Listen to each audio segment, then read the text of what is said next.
Thank you, Senator Lee, for having me. Thank you, ladies and gentlemen of the Assembly. So my name is James Martin. I'm a retired Army combat veteran of Operation Iraqi Freedom, Operation Enduring Freedom. And I'd like to share with you a unique story concerning my daughter, Mia Martin. So my daughter, Mia, has autism. She's been diagnosed since she was 3 years of age, and she is now 11 years old. She was going to public school previously, and some of the IEP meetings were a little adventuresome. You would walk in, there would be some staff there that you already knew were very challenged with my daughter. And even with a classroom of 15 kids with a special education teacher and assistant, my daughter is quite the handful. So before we even got started, I would say, real quick, my daughter gets woken up at about 5:30 in the morning. She's on a bus between 6 and 6:30. And then I pick her up about 2 o'clock so she can go get ABA therapy, advanced behavioral analysis, at the clinic for 4 hours. I then pick her up at 6 and she's home at 6:30. So she's pulling 12 to 13 hour days, Monday through Friday, and has been doing this for the last 4 years. So unless somebody else is pulling 12-hour days, my daughter needs your help. And that's usually how we would set that up.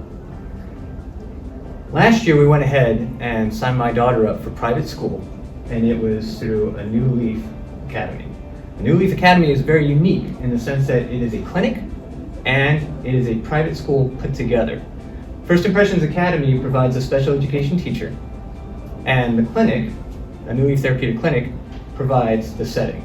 It is a classroom of 6 kids with autism, 6 advanced behavioral analysis technicians and clinicians, and 1 special education teacher.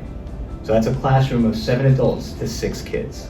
And in that environment, she thrives. When we transferred her out, she was about a 1st, 2nd grade level. She should have been going into a 6th. Now, she's at a 4th grade level. Before, she used to not enjoy going to school. Now, we use it as leverage to try and get her to go to bed early. Where it's like, hey, you wanna go to school tomorrow? Okay.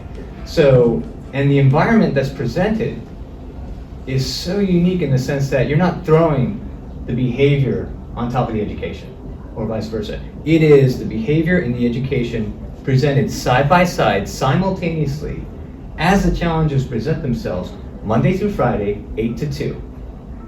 And it is incredible. I wish every clinic was doing it. I wish every private school was supporting this. But we have found that diamond in the rough in Fayetteville, North Carolina.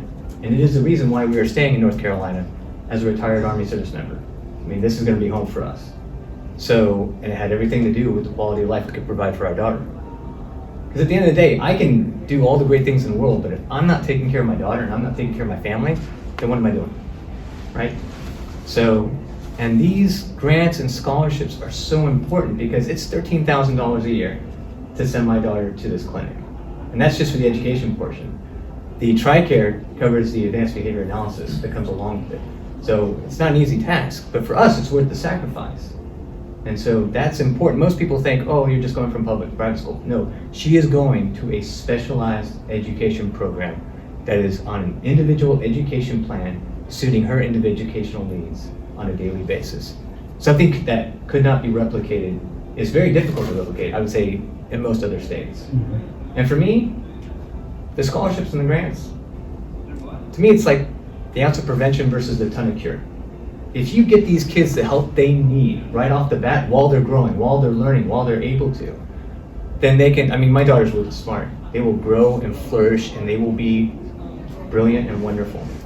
If you don't, you're gonna pay for it on the back end because they're gonna need help when they're older.